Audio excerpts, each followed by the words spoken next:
Bienvenidos a Club de Prensa en NTN 24. Nos transmitimos desde Washington a 3 cuadras de la Casa Blanca. Y no olviden ustedes que al final del programa pueden encontrar a partes del mismo o incluso el programa completo en nuestra página de Facebook, también por nuestra cuenta de Twitter. Y el audio, el podcast, lo pueden escuchar ustedes en SoundCloud.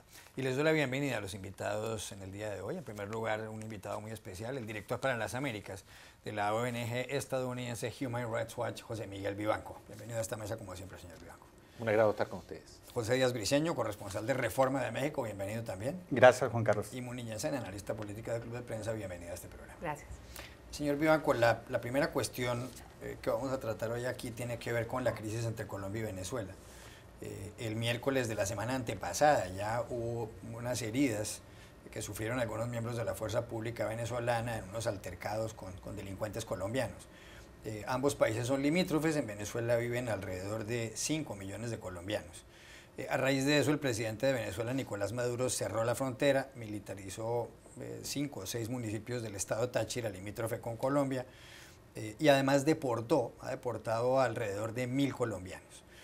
Según algunos informes, las casas de esos colombianos, muchas de las casas de ellos en Venezuela han sido marcadas con una letra para ser posteriormente revisada, inspeccionada, y muchos de estos colombianos han sido expulsados a Colombia, han cruzado el río, uno de los ríos de la frontera. El gobierno colombiano pide hoy, dentro de pocos minutos, aquí en la OEA, en la Organización de los Estados Americanos, en el Consejo Permanente de Embajadores, que se convoque para este jueves a una reunión de ministros de Relaciones Exteriores. Y si eso no se logra, seguramente pedirá el envío de una comisión para que revise a ver qué está pasando. Es verdad que en Venezuela hay delincuencia colombiana también. El viernes usted publicó un artículo titulado Alerta por abusos en expulsión de colombianos de Venezuela. Y dice usted que hay evidencias creíbles de que ha habido violaciones a los derechos humanos de esos colombianos. ¿Por qué? Nosotros hemos estado investigando la situación en la frontera desde el minuto en que el gobierno de Maduro dictó el decreto de emergencia.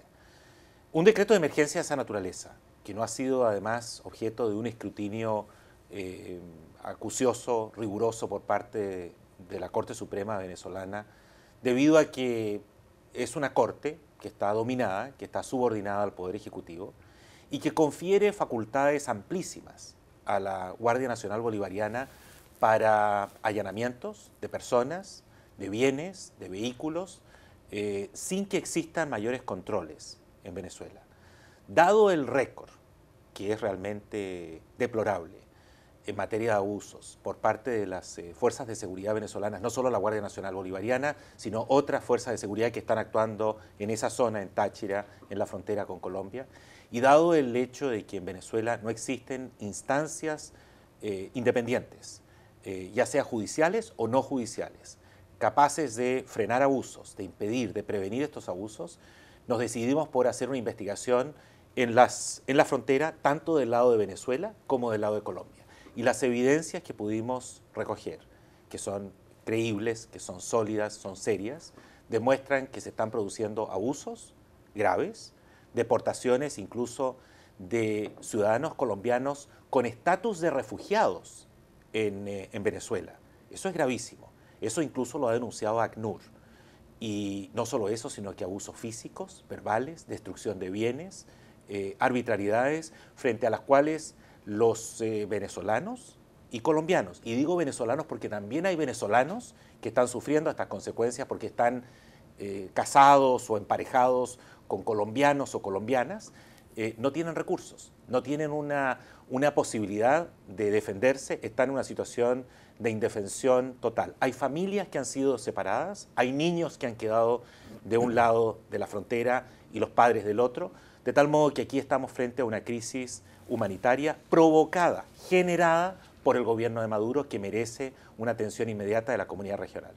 El defensor del pueblo de Venezuela ha ido a la zona de frontera y ha dicho que todo lo que se ha hecho en la deportación de colombianos, lo que tiene que ver con deportación de colombianos y lo que está pasando, pues se ajusta a la ley, que todos los trámites se han hecho legalmente y que realmente ahí hay una situación en cierto modo dentro de lo singular de normalidad. ¿Qué piensa usted de ese pronunciamiento? Justamente por este tipo de pronunciamientos del actual defensor del pueblo y de su antecesor, es que Naciones Unidas le ha advertido a la Defensoría del Pueblo de Venezuela que los va a dejar sin acreditación en Naciones Unidas. Eso es muy grave. No conozco ningún otro caso, a lo menos en este hemisferio, de una advertencia tan seria por parte de Naciones Unidas. ¿Y por qué Naciones Unidas emite un pronunciamiento tan fuerte contra la Defensoría del Pueblo de Venezuela? Porque es simplemente un apéndice del Ejecutivo, porque no actúa independientemente, porque no tiene mayor credibilidad. El defensor ha visitado la zona y ha dicho que todo está bien, que no hay abusos, lo cual es contrario a los hechos, a la evidencia que existe, y lo cierto es que creo que simplemente confirma la falta de independencia de una instancia que está hoy día presidida por alguien que fue gobernador de Chávez y luego diputado de Chávez. Políticamente, ideológicamente es una instancia lamentablemente que ha sido capturada como muchas otras por parte del gobierno del presidente Maduro. En Venezuela hay delincuencia colombiana, hay contrabandistas, hay narcotraficantes, hay paramilitares, eso está claro. Eso no justifica evidentemente una medida desproporcionada, que eso también está claro. ¿Y entonces qué se puede hacer? Mire, que existen abusos, que existen crímenes e ilegalidad, que hay mafias que se nutren del narcotráfico, del contrabando en esa zona, qué duda cabe.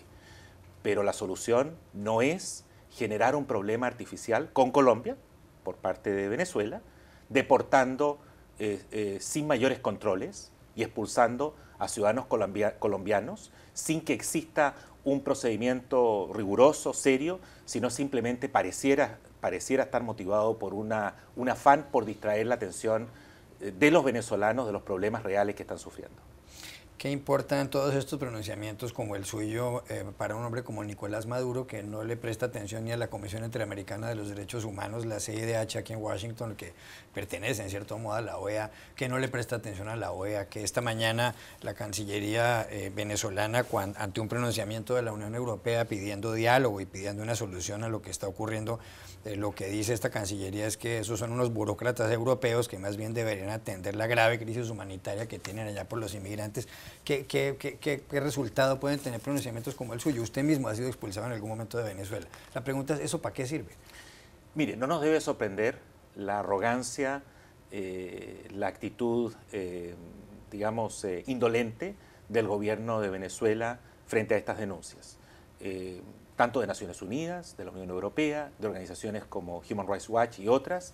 La constante del gobierno de Venezuela ha sido rechazar sin mayores reparos este tipo de denuncias. Sin embargo, yo sí creo que al denunciar estos hechos se va generando un debate, llama la atención de la opinión pública y espero que hoy día en la OEA y luego en las reuniones que se celebren en UNASUR durante esta semana, este tipo de información proveniente de distintas fuentes sea objeto de un análisis, un examen por parte de gobiernos latinoamericanos. De hecho, por ejemplo, el gobierno de Chile acaba de emitir un pronunciamiento bastante fuerte expresando su preocupación por la situación de la frontera entre Colombia y Venezuela. Creo que esta información ayuda a producir un debate serio sobre lo que allí está ocurriendo. Bueno, y entre tanto en Colombia ha habido muchas críticas al presidente Nicolás Maduro en la prensa. La ministra de Exteriores de Venezuela ha dicho que todo lo que está pasando es un invento de los periodistas colombianos, con lo cual la ministra está equivocada con todo respeto. Pero algunos columnistas en Colombia, como María Isabel Roda en el periódico El Tiempo el domingo, dice que echa mucho de menos el respaldo al gobierno del presidente Juan Manuel Santos por parte de otros países.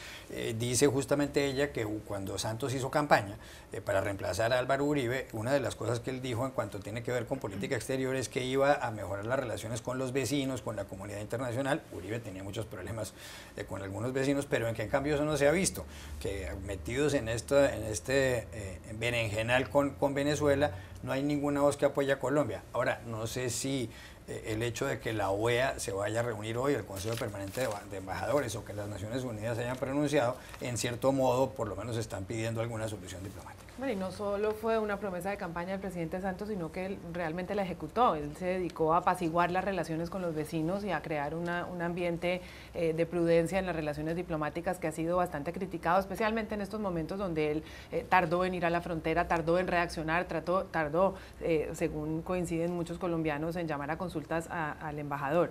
Lo que pasa es que la gran pregunta es, claro, ¿por qué son únicamente los expresidentes colombianos los que se pronuncian de manera enérgica y los expresidentes del resto del continente los que hacen declaraciones públicas condenando las acciones de Maduro?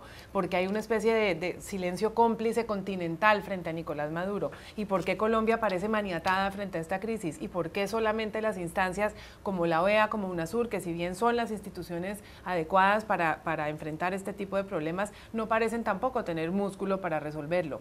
Y uno se pregunta, ¿qué pasaría a la inversa? Y quizás José Miguel pueda dar alguna opinión. Si hubiera habido unas enérgicas condenas por parte del gobierno de Brasil, por parte de todos los vecinos de Colombia, si hubiera Santos de repente reaccionado de una manera casi bélica, digamos, haciendo algún tipo de declaración de retaliación, y si hubiera una especie de consenso de Estados Unidos de deplorar las acciones de Maduro, ¿qué habría pasado? ¿Se habría solucionado la crisis? A mí me parece que esto es una situación que está, que en el otro lado hay un comportamiento errático de un hombre que no juega por las reglas de la democracia y que nada sirve y parece no tener ningún impacto, algo que parece ser una jugada a largo plazo. ¿Alguna opinión? Yo creo que el gobierno del presidente Santos ha hecho lo que corresponde en este caso. En este tipo de circunstancias lo que hay que hacer es desactivar. No inflamar o echarle más leña al fuego. Echarle más leña al fuego. Y creo que el gobierno lo que debe hacer es demostrarle al mundo que este es un problema generado por Venezuela, y esos son los hechos. Y es el gobierno de Venezuela el que adopta unas medidas de esta naturaleza absolutamente innecesarias y inadecuadas, y que se traducen en masivos abusos. Me parece que tiene razón Muni, la comunidad regional una vez más ha sido lenta, ha estado ausente, salvo el pronunciamiento del gobierno de Chile, que es bastante riguroso. No conozco otro. Ojalá que Brasil, que es el gigante del sur, emita un pronunciamiento y pronto, y muy claro y categórico, porque eso sí ayuda a mostrarle al gobierno de Venezuela que esto tiene un costo y que debe, digamos, reducir o debe, digamos, desmantelar un conflicto que ha sido artificialmente generado por ellos. El presidente venezolano Nicolás Maduro dijo la semana pasada, a finales de la semana pasada, que en último caso él se podría reunir cara a cara con Juan Manuel Santos, y le dijo, ven para acá para que hagamos historia los dos y le quitemos el cascabel al gato, dijo Maduro. ¿Será ese el último recurso? ¿Cree usted, Pepe, que esa puede ser la solución, de agotadas todas estas instancias diplomáticas? Creo que todos somos escépticos de que un foro regional como la OEA logre un consenso en torno a la situación fronteriza en Colombia y Venezuela. Pero esto también pareciera que el tema migratorio y fronterizo viene otra vez a presentarse enfrente de la OEA como uno de los temas todavía vigentes en el continente. Igualmente en la situación de República Dominicana y Haití, también la OEA está con una misión que envió recientemente, y también República Dominicana ha negado que haya hecho alguna migración forzada de haitianos de su territorio. Es decir, yo creo que más que la diplomacia bilateral, a pesar del escepticismo que hay sobre la OEA, tiene un foro natural, como decía Muni, en los organismos interamericanos. Algo tendría que salir de aquí, sobre todo cuando los países han dicho que migración es un tema vigentísimo en el calendario y en la agenda latinoamericana. Ya regresamos a Club de Prensa. Volvemos al Club de Prensa en NTN 24. Pepe, hay no solamente problemas migratorios entre Colombia y Venezuela, sino uno gravísimo en Europa, gravísimo. En lo que va corrido de año, han llegado a Europa 270.000 inmigrantes sin papeles, la mayor parte procedentes de Siria, donde hay una guerra, algunos de Libia, otros de países como Irak. Hay que recordar que en esa zona de Siria y de Irak está actuando muchísimo el Estado Islámico, que por lo demás ha destruido las ruinas de Palmira, una ciudad siria que fuera una ciudad importantísima del Imperio Romano en el siglo III. cosa que además constituye un delito de guerra. Bueno, pues la revista The Economist y además todos los periódicos europeos se refieren a este problema. La semana pasada fueron encontrados 71 inmigrantes indocumentados dentro de algunos camiones en Austria, muertos, los cadáveres de ellos allí. Y además permanentemente miles de inmigrantes están saliendo del nororiente africano, de Libia, donde prácticamente no hay gobierno, a las costas, por ejemplo, de Sicilia o del resto de Italia, a las costas griegas. Hay una reunión de urgencia este 14 de septiembre, parece lejos eso para la magnitud del problema, de los encargados de la Unión Europea para saber de qué manera resolver este inconveniente. Hay países que han recibido muchísimos inmigrantes ya, especialmente Italia, especialmente Grecia, España también. El Eurobarómetro, esa encuesta que se hace en todos los países europeos, dice que este año por primera vez en la historia, desde que se lleva a cabo esa consulta popular, para los europeos el principal problema es el problema migratorio. ¿Será que los europeos no están haciéndolo bien? ¿O será que lo que deberían hacer es lo que señala en la revista The Economist en su editorial, cuando lo titula Let them in and let them earn? Es decir, déjalos entrar y déjalos ganarse la vida. Decididamente la líder europea en este momento que está llamando más la atención es la señora Angela Merkel, que dijo que justamente el tema migratorio es la nueva tarea, el nuevo sueño europeo que tiene que resolverse entre todos los miembros de la Unión.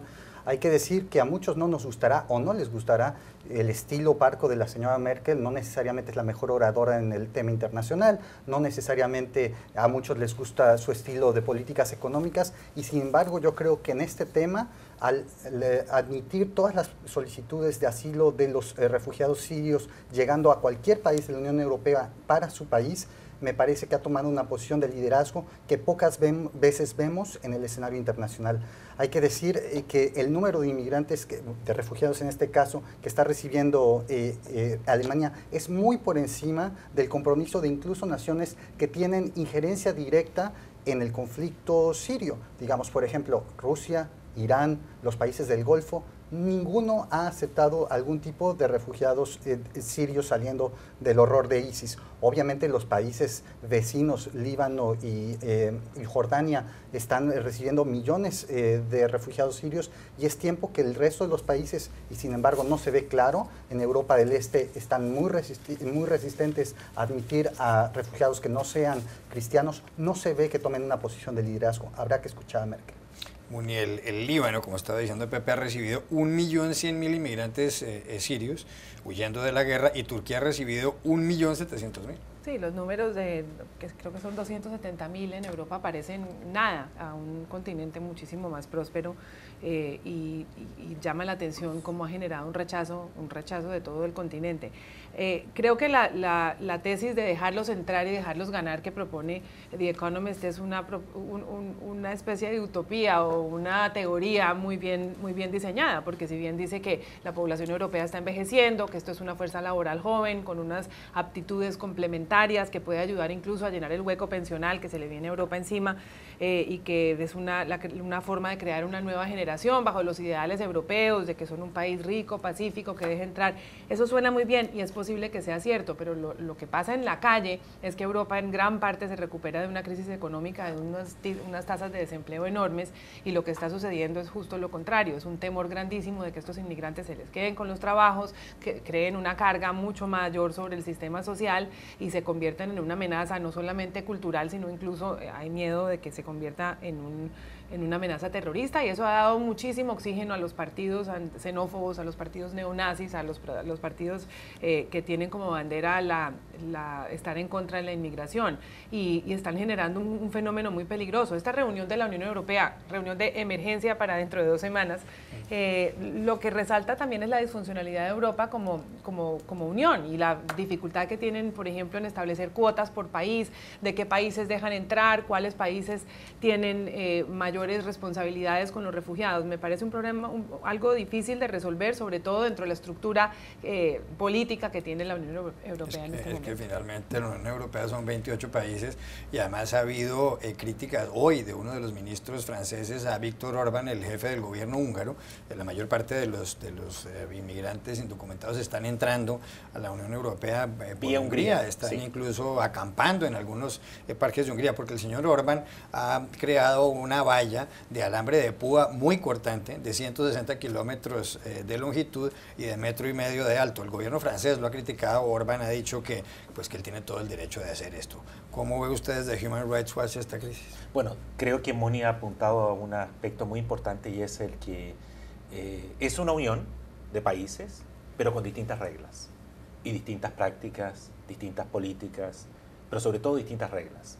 Y creo que aquí, ante un desafío tan importante, tan dramático, como es el flujo de inmigrantes del norte de África y del Medio Oriente hacia Europa, vía Europa del Este, en fin, o por el lado de Turquía, se manifiesta, queda absolutamente de manifiesto esa falta de una política uniforme que permita tratar este tema con coherencia.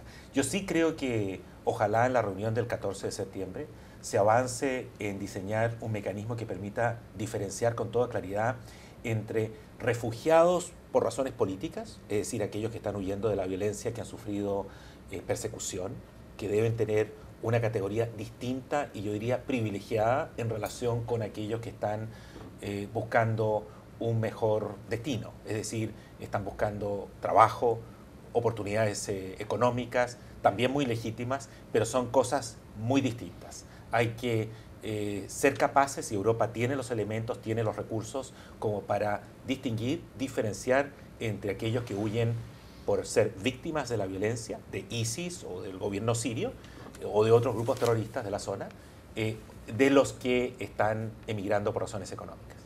Hay noticias del Brasil, porque no solamente por el escándalo de Petrobras, de la petrolera, donde ha habido una red de sobornos multimillonaria, hay varios altos funcionarios y gente del Partido de los Trabajadores, el partido de gobierno de Dilma Rousseff, cuya popularidad está en el 8%, repito, en el 8%, algunos de ellos están en prisión. Pues el líder del Partido de los Trabajadores, Lula da Silva, quien fuera el antecesor de Dilma Rousseff y quien fuera presidente del 1 de enero de 2003 al 1 de enero o al 1 de enero de 2011, dio una entrevista y dijo que vuelve nuevamente a la política. Dijo la siguiente frase junto a Pepe Mujica: me quedé callado durante mucho tiempo porque tenía que cumplir con mi papel de expresidente, pero no me dejan en paz. Solo matan a un pájaro si se queda parado y yo he vuelto a volar. Lula anuncia ya que puede ser candidato presidencial para el año 2018. Todos estos anuncios además los hizo al lado de Pepe Mujica, el expresidente uruguayo, que pronunció una frase haciendo un paréntesis llamativa diciendo que la democracia es la mejor porquería que conocemos. Una frase parecida a una que dijo Winston Churchill más elegantemente hace mucho tiempo. ¿Es bueno que vuelva Lula o es malo para el Brasil? Mira, para empezar yo creo que habría que poner en contexto que Brasil pasa por una crisis económica bastante severa y aun cuando las intenciones del señor Lula son de regresar a la presidencia, las encuestas lo marcan muy por abajo de los políticos de oposición a la señora Rousseff. Hay que decir que decididamente en términos de relaciones públicas logró el gran impacto con el señor Mujica al lado, porque decididamente es uno de los personajes más admirados incluso dentro del propio Brasil por el estilo que tiene el señor Mujica que todos conocemos. Sin embargo, hay que decir, ¿es el tiempo de una nueva generación o es el mismo Partido de los Trabajadores que tendrá que retomar lo que muchos perciben es una crisis creada por ellos? Bonilla. Lula es una especie de Joe Biden brasileño que llega a salvar el Partido de los Trabajadores, una figura popular y muy querida en algún momento por los brasileños. En este momento no es así. Yo creo que él tiene también algunos cuestionamientos sobre su cabeza con respecto a los escándalos de corrupción del partido y de la petrolera Petrobras. Creo que es un partido que está bastante desprestigiado dentro de una economía que se le desmoronó en las manos a Dilma Rousseff y que quizás no sea suficiente tener al lado a Pepe Mujica para resucitar. ¿Algún apunte sobre Lula? Es probable que, tal como tantos políticos, tanto del PT como de la oposición, están siendo investigados por aparentes hechos de corrupción, que esta sea además una estrategia que persiga no solo reactivar esas bases del PT que quieren a Lula, y estamos hablando indudablemente de un líder muy carismático, sino también como una estrategia de defensa frente a las investigaciones que pesan sobre tantos líderes, digo, de un lado como del otro, saliendo al ruedo y haciendo campaña para estar en mejor posición de defender sus intereses, incluso desde el punto de vista jurídico. Ya regresamos al Club de Prensa. Volvemos a Club de Prensa en NTN 24. Pepe, hay un escándalo aquí en Estados Unidos monumental por Ashley Madison. Ashley Madison es una compañía en donde la gente podía buscar relaciones extramatrimoniales, relaciones infieles, para hacerle infiel a la pareja. Se llama así porque eran dos nombres comunes en mujeres cuando se bautizaban a las mujeres en esa época. Noel Biderman, el presidente de la compañía, tenía un eslogan que decía: la vida es corta, tenga una affair. Y lo que ocurre es que ahora algún hacker entró a la página web de Ashley Madison y aparecieron ahí los datos de 37 millones de personas. Se calcula que 1 de cada 6 hombres estadounidenses, y hay extranjeros también, aparecen ahí. Todos los datos, número de teléfono, en dónde viven y demás. Debe haber una crisis matrimonial fuerte aquí en los Estados Unidos, pero también en otras partes. Están ofreciendo que si uno paga $20, lo retiran, lo borran de esa lista de personas, de clientes de Ashley Madison, y el señor Noel Biderman tuvo que renunciar el fin de semana como consecuencia de todo esto. ¿Se resolverá el problema con que la gente pague $20 y salga de ahí, o esto amenaza con causar un problema serio en Estados Unidos? Yo no sé, incluso en México salieron las estadísticas que 40,000 personas en Ciudad de México están metidas en Ashley Madison. 1 de cada 6 hombres estadounidenses, como usted dijo, pero también dicen que la mayor parte de las mujeres en Ashley Madison estaban desactivadas, que no participaban en el sitio. Yo me pregunto entonces, ¿con quién se relacionaban los hombres que estaban activos? Entonces, la gran pregunta es, ¿cuál es la moraleja de esta situación? El tributo más grande al masoquismo humano son las cifras que salieron hoy de que el sitio sigue creciendo en usuarios. En vez de cerrarse y salir corriendo, la gente se sigue registrando y continúa con las actividades a través de Ashley Madison. Ninguna opinión de Ashley Madison. No tengo opinión. Gracias a los tres, a ustedes los espero mañana en Club de Prensa.